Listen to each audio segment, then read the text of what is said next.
Well, hello everyone. Welcome to the Experts Podcast. Nic Hayes with you. Great to have your company once again as we dive a little deeper into the experts in the media of Australia and what motivates them and what gets them up.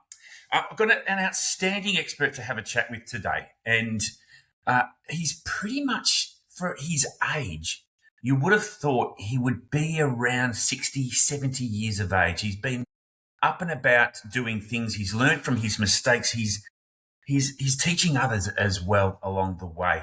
He's also in probably one of the most demand industries in the country, and that's in the tradespersons and the tradie side.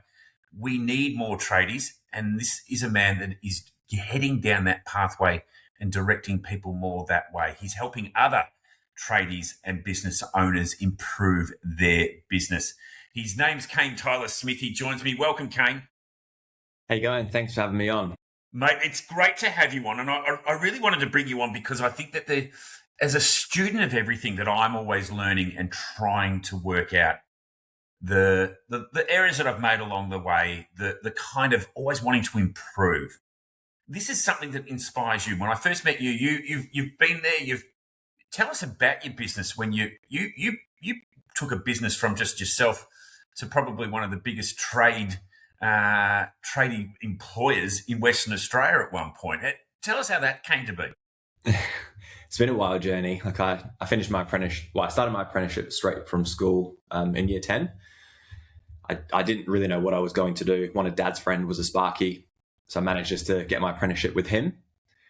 So done that for 4 years, and then when I qualified, he couldn't afford to pay me the higher rate as a tradesperson.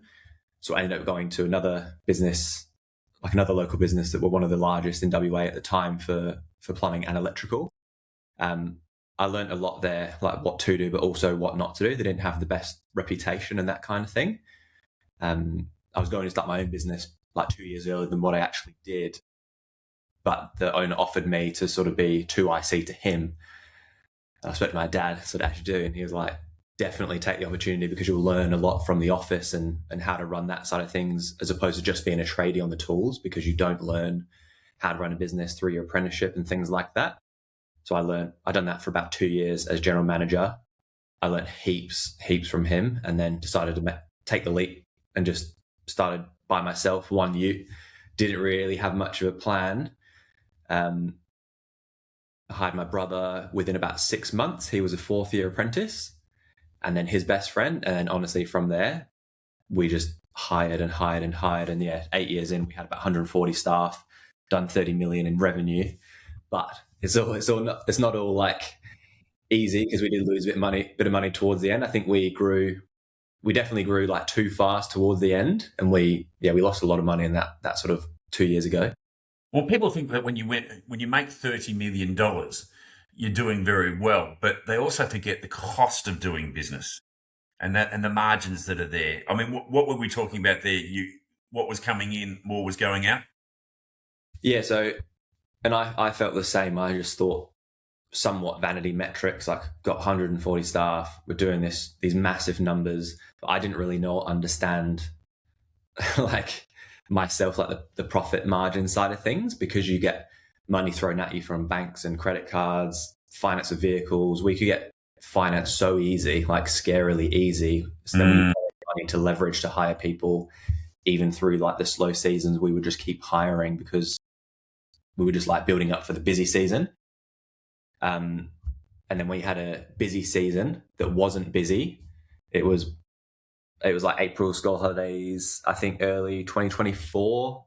Trump was doing some wild things, local election, federal election, Easter, school holidays, all at the same time at our peak amount of staff. And we lost like $1 million within 2 to 3 months just from the running cost of the business.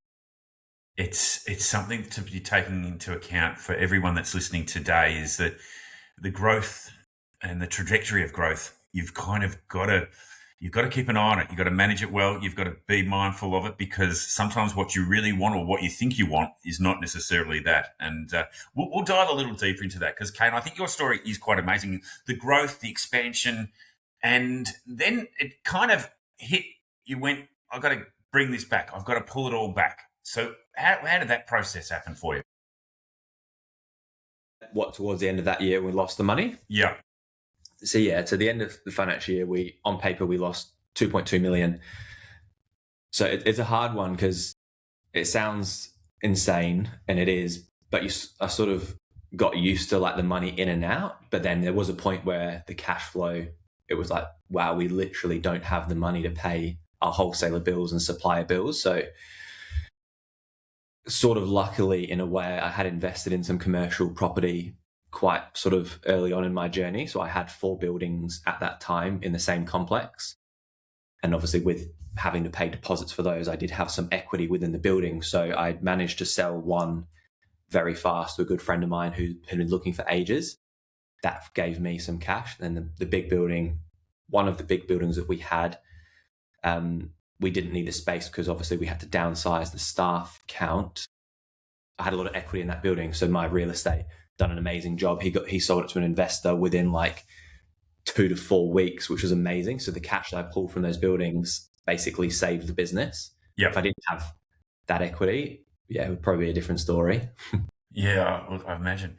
But how do you manage it now? Is it now? I mean, this is the age-old question. Bigger better, or is it just about managing what's good for you, good for the business, and ultimately good for the family? Because you've got a young family, you've got to look out for them. What's that great place? The great place to be? Is it a medium, small, large company? What's that in your view?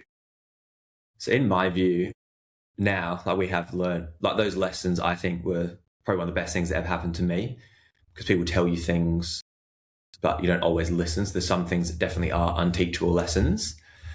So for me now, it's definitely, the business has to be sustainable all year round. Like, our business usually is quite seasonal, like winter's really busy, then it dies off, then summer's busy with air conditioning and whatnot. But it's about the sustainability and stress level. So now we have 30 staff, and we'll probably do about 15 million revenue. And the goal is to do like 10% plus profit. So it's a lot less stressful. There's a lot less people to manage. It's a smaller team. I've seen this a fair bit recently on podcasts where like a good number is like 10 to 20 staff before it becomes a beast where you need managers, managing managers, then managing staff, which is the position that we were in. Yeah. For me now, it's definitely about sustainability, small team. It's definitely not bigger the better, in my opinion.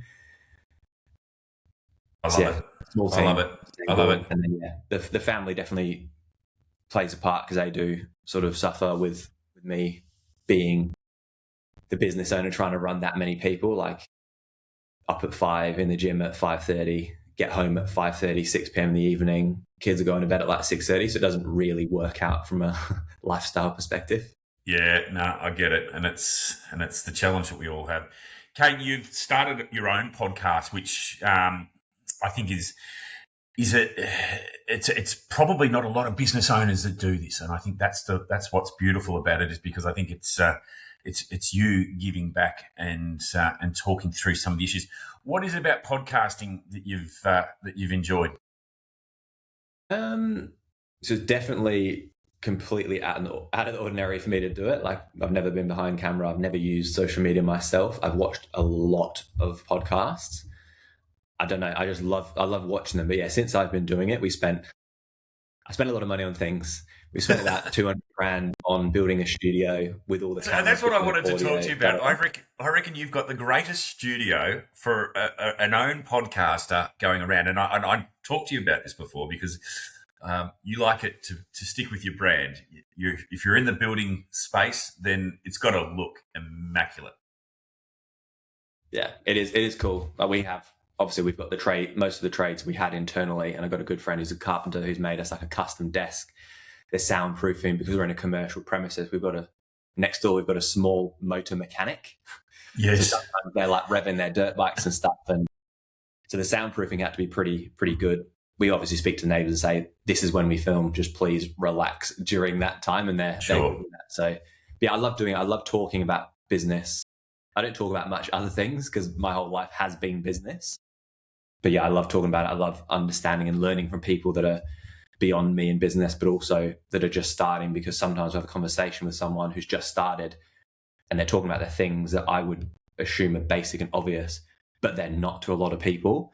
And it'll remind me of things that we've done in the past. And I'm like, oh, maybe we should actually go back and look at how we're doing it, because over time we've just like overcomplicated and tried to reinvent the wheel. But sometimes you just need to keep it simple.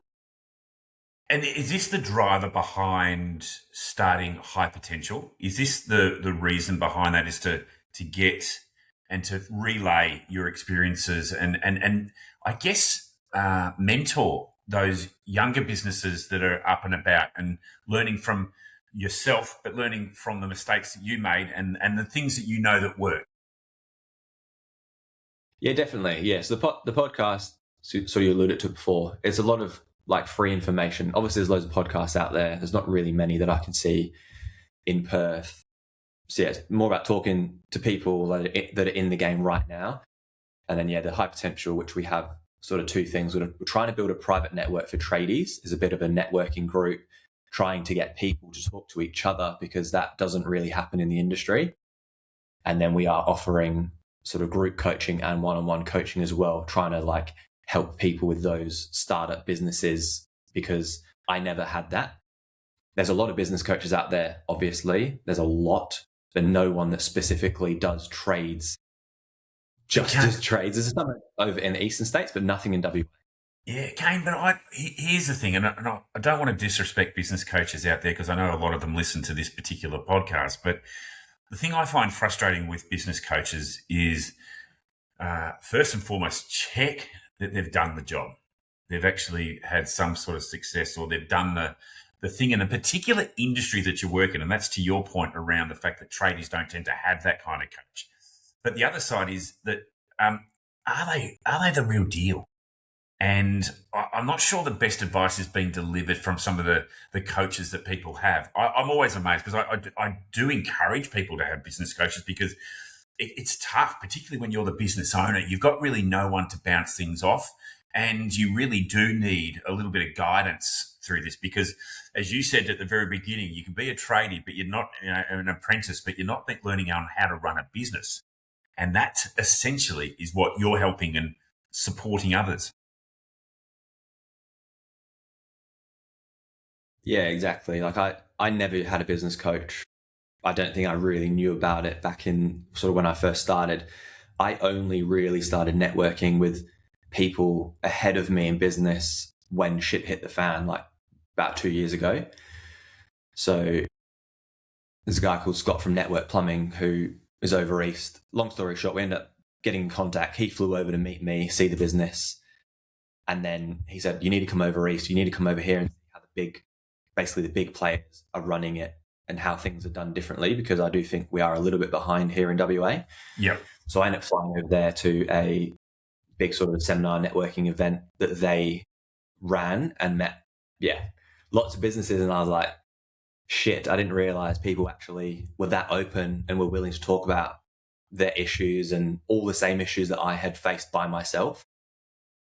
And then I met a couple of Perth guys over there. And yeah, we're just sort of like, we don't have anything WA. And it's so important to talk, because there's so many stories. You're like, oh yeah, we had the same issue. How did you solve it? So like, I'll still speak to him now. I literally spoke to him yesterday on the phone. I was like we're pretty quiet at the moment. What's your ratio between office staff to guys on the road? It's a quiet season. Do you overspend on Google just to get leads in? Do you not? So like, I'll just call him and fire questions, and he's got like a, I don't know, $40-50 million company, and he's happy to talk. Yeah. So some people are happy to help you out. And that's what I love doing. I actually love helping people. And yeah, people, I think they need it, and it's hard to explain. No, I think you're explaining it beautifully, because I think at the end of the day, it's about giving back. And I think sometimes when you've got people that have succeeded, they don't mind giving a little bit of the secret sauce that goes with actually running a successful business. So a lot of people think you're highly competitive. No, in actual fact, if you're not in a competing space, you just want to see other people succeed. And I think that the great relationship between a mentor and a mentee is, it's, you take great pride in that. I think, any time that you can actually help someone, lift them up from where they're at, it's incredibly powerful. And that's what I love what you're doing there with High Potential, and I love what you're doing with your podcast is just giving a little bit of that secret sauce, the little inside information and tips and hints to be successful. And it's not actually normally a 180-degree turnaround. It sometimes is just a couple of degrees of change that you need to make. It's just, they call it in footy the 1%ers. Just put this little bit of adjustment in, just fix this, and that can make the biggest difference. Do you find that's been the result with the people that you're mentoring and the people that you're communicating with? Yeah, it's exactly that. We talk about the 1%ers all the time in business. It comes up on a lot of the big podcasts. So there's so many of those little things that you change that do compound over time. Like, for example, we've had two guys that have come through the business coaching at the same time, and one of them was looking at buying new vehicles. There's one piece of advice I gave to him, which will save him $5,000 per vehicle for every vehicle he buys thereafter, just because I know that you can speak to the fleet. Go and speak to the fleet manager. You're a member of the Master Builders Association or the Master Electricians Association, whatever it's called. You get a gold fleet discount. I didn't learn that until probably 3 or 4 years into business. That's one thing there that is going to save him so much money, because obviously the car dealers aren't going to tell you that. You need to know and learn that from someone else that's gone through the same thing. Yep. Nah, so there's so many 1%ers that we can help. And that's critical, I think, with most people, because people still want to run their own businesses. They still want to do it their own way, but it's just that little tips and hints to do that. Kane, you mentioned earlier that it entering into the world of podcasting and even entering into the world of media, it hasn't been a natural thing for you. You kind of were behind the scenes and you are challenging yourself. What has that challenge been like for you as for your own personal growth and development? I would imagine, because you're a brave kind of guy. You're gutsy and you'll go after it, and you're quite determined and focused. What's this experience been like for you? So it feels like starting my apprenticeship again. So yeah, I've gone through a lot within the trades business, but starting this new business, which is basically content creation and media, and then coaching, is a whole different business itself. So it is sort of like starting again. But the way you put it before, like being a student, I think is such a good way, because like obviously I've learned from you, I learned from the media. Like I learn and I listen to how other people communicate with like the radio and the journalists and whatnot. So it's just interesting because it's completely different to what I've ever done before. And I do enjoy learning. Like I've never, like being in front of the camera for the first few weeks of trying to like make reels for Instagram, it was the most awkward feeling. Even though it was just me and the videographer, like my heart was racing. It was like your adrenaline's pumping and I'm just talking to the camera, but it's such a weird feeling. So that was hard for me. I didn't really like it, but podcasting I find much easier because it is very conversational. You're not like staring at the camera, you're talking to the person about business. So the first like 3-4 seconds are awkward, that little question, but then as soon as that you answer it, it's super conversational.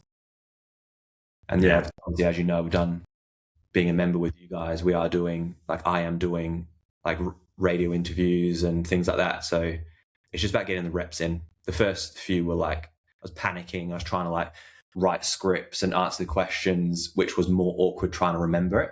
Yes. But just talking from actual experience is so much easier and you sound a lot more natural. Yeah.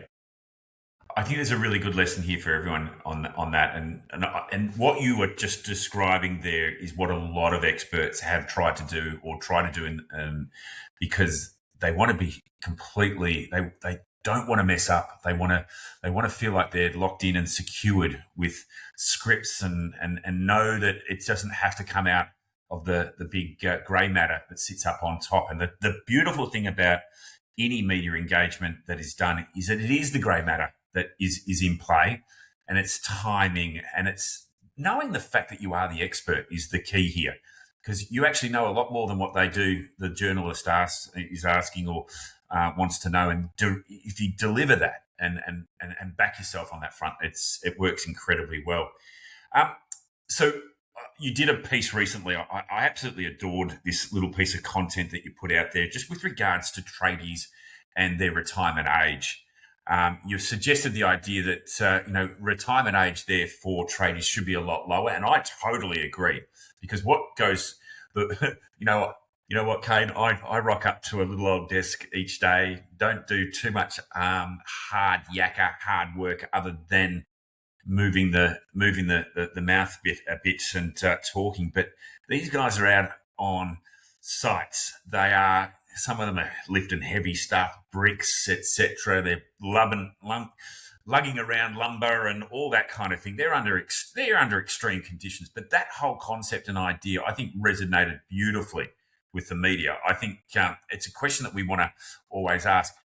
What's been the challenge then? The questions to you is sort of coming up with the content that is audience friendly, that is great, because that's a great example of it. But I would imagine it's probably not as natural just to come up with, well, what do people want to talk about? What do they want to think about? What do they want to?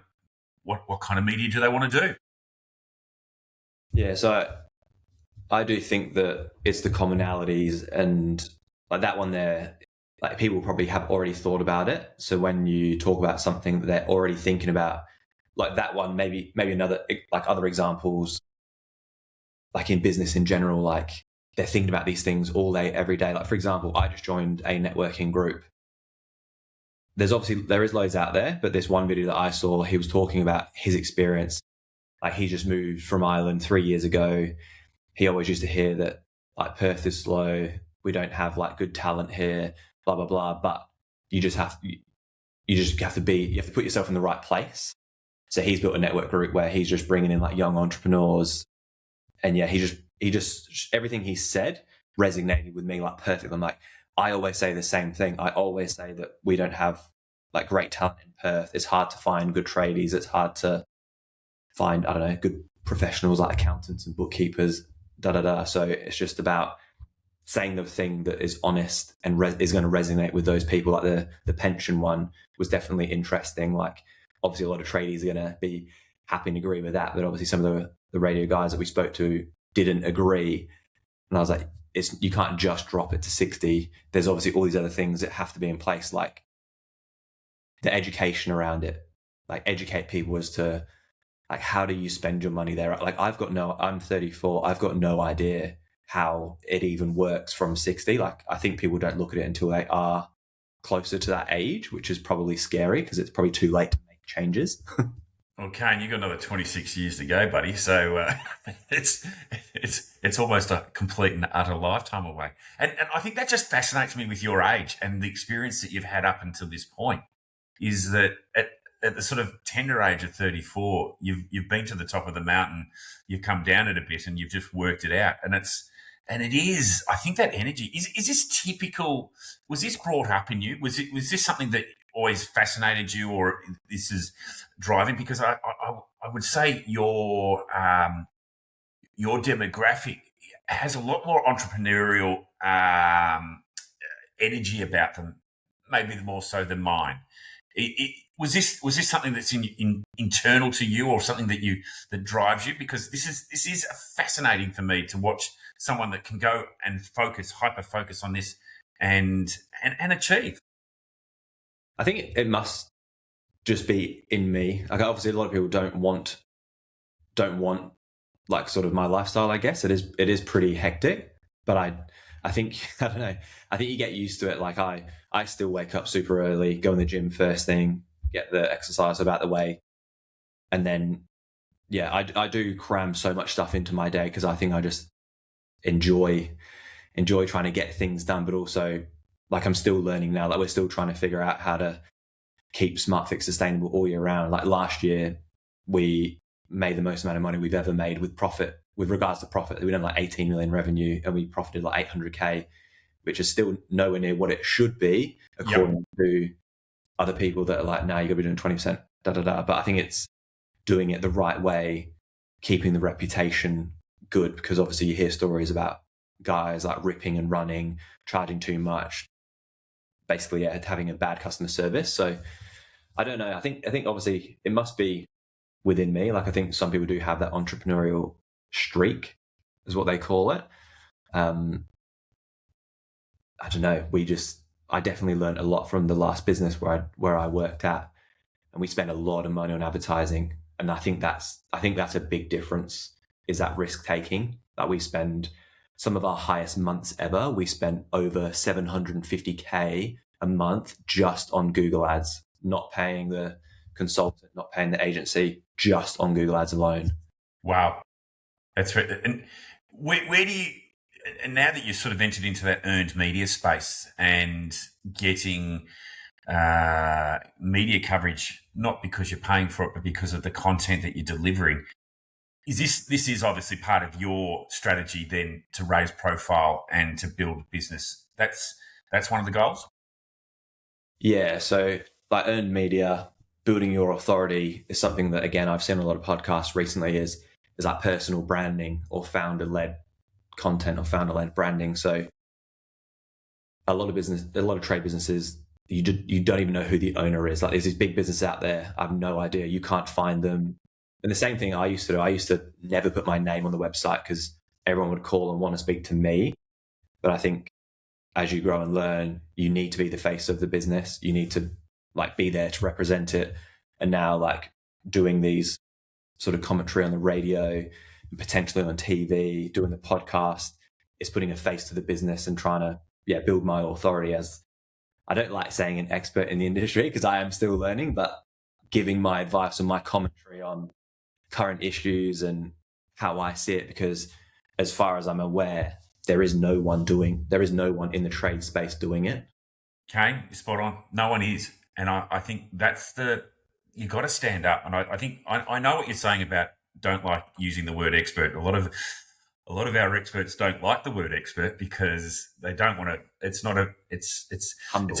Well, they're humble, but it's a title that's bestowed on them by others, and that's the key here. Is that I've always they said what makes a good expert. I've had these conversations. What makes a good expert? Well, a good expert is the one that Media Stable says is an expert, and partly because we back ourselves and put our brand next to your brand is the reason behind it, was because we want the best experts out there talking and delivering the content that is right. Because I would rather you, Kane, talking about business growth, trades, all of that, than someone who is sitting on the side or might have gone to university to understand it and didn't necessarily have that hands dirty, hands-on approach, which is, again, to your point around CEOs and MDs getting out there and being the face of and the voice of, because it builds trust and it builds reputation. And that's exactly what I think you're heading down the path of and continuing to do, and giving back via your program, your mentoring program, plus the podcast. Just talk us through a little bit about the media that you have worked with to date, and you've as a student of this, and you're learning, and I even seeing you at Meet the Media really intensely getting that sense and feel as to sort of how do I deliver, how others are delivering. What has the media been like for you? You talked about your own videographer and your heart pounding in your own environment, but that does bring a different dynamic when you're talking to journalists, radio broadcasters, etc. It is another nerve-wracking approach. Yeah, definitely. Like some of those first radio interviews or conversations I had was the same thing. Like I was just panicking, and when you panic or when you're trying to read off a script, like for me, I was sounding like very robotic. Like I watched some of the first videos that we filmed. I'm like, I sound like an AI bot. I don't know how that's even me, but I think it's because I was trying to remember a script as opposed to just talking.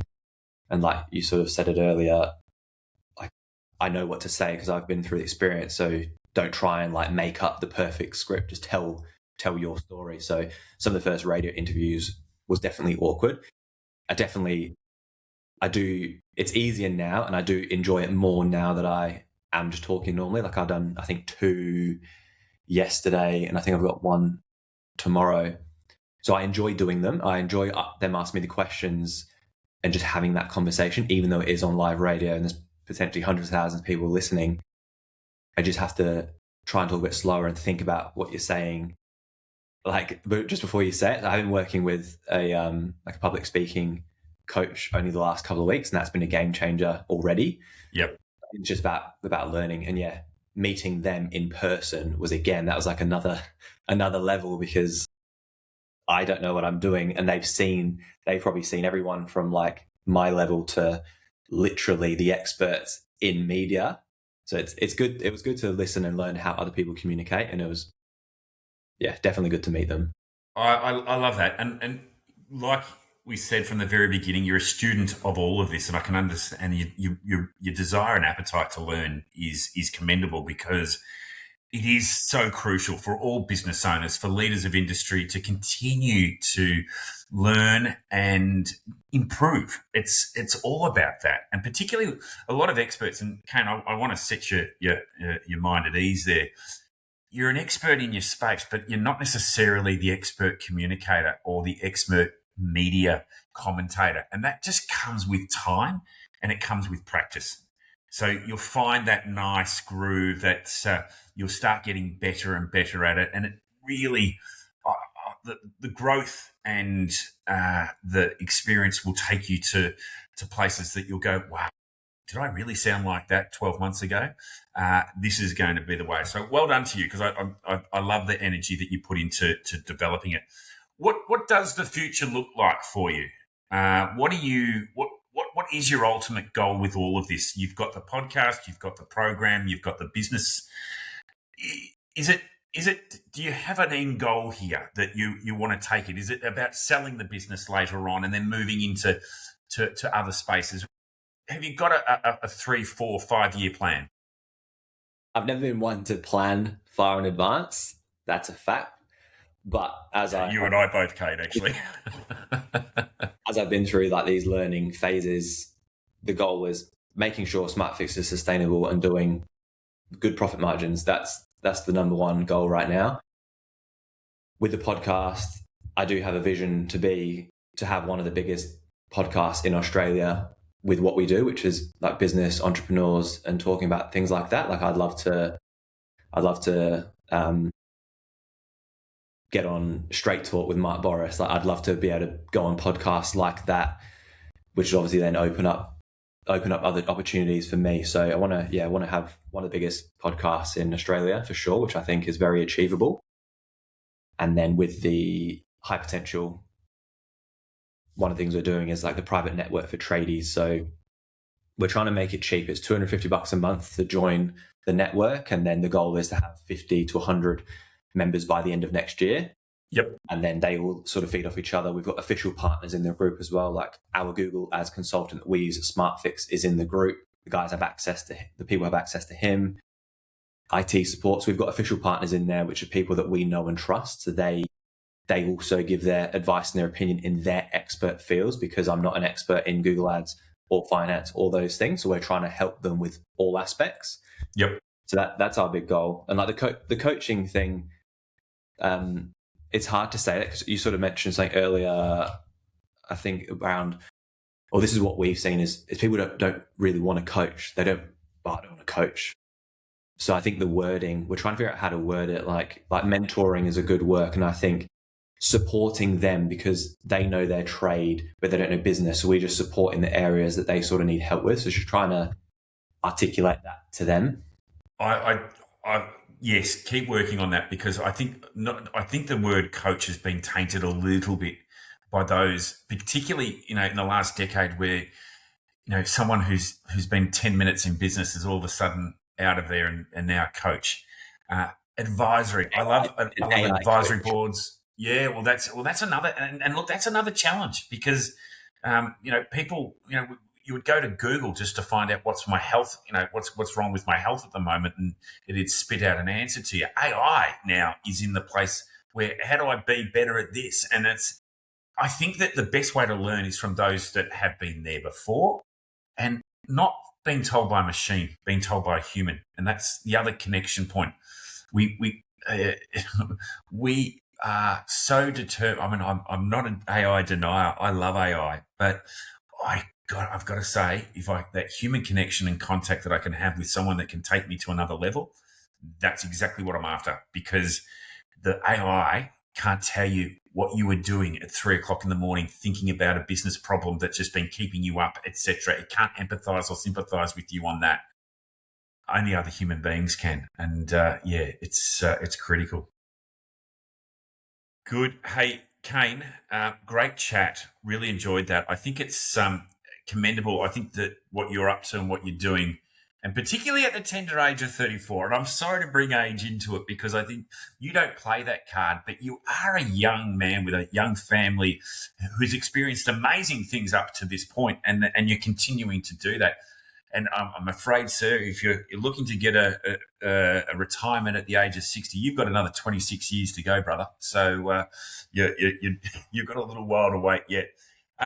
Your podcast is the Unlocking Business podcast, which I really want, if you get a chance, jump online and have a look at this podcast. Have a look at the set that he has built. It is amazing. He's put a lot of us to shame. I just got a tour of the ECU broadcast centre there in the city campus of Perth, Kane. You've got them beat by a mile, and that is industry standard, like a higher standard. You're up and about there, so well done to you setting that up, and well done getting yourself out there and immersing yourself in the media, because I know it wasn't natural there for you. You definitely are that student and someone who's looking to develop and continue to build on that, and you're going gangbusters. Well done. Thank you. Thanks for having me on. Good on you. Kane Tyler Smith is his name. He runs Smart Fix. He's got a very, very smart podcast, and he is out there mentoring those that are in the tradie industry to be better. And I'll put this, it's not just in the tradesperson's industry. I always remember meeting a pharmacist, and when a pharmacist is trained to do pharmacy, but they're not trained to do retail. And when you go into a pharmacy, half the bloody work there is retail these days. So they've got a lot of learning to do. And if you can learn from those that have done it before and learn from the mistakes, but also build a community to come together, you're doing a fantastic job. Well done, Kane Tyler Smith. Hey, Kane, if people want to get in touch with you, what's the best way to do that? So any social media platform, the handle is just Kane Tyler Smith. If you Google my name or Google High Potential, should find us on there. Beautiful work. All right. It is his name, Kane Tyler Smith. Look him up, and like I say, go and have a look at his podcasting suite. I'm literally, I think I need to get you into Kane to set up our podcasting suite. Well done. And thank you everyone for listening and watching. If you're watching on the YouTube feed, it's great to have your company, and we look forward to having another expert or another media next week. We'll see you then.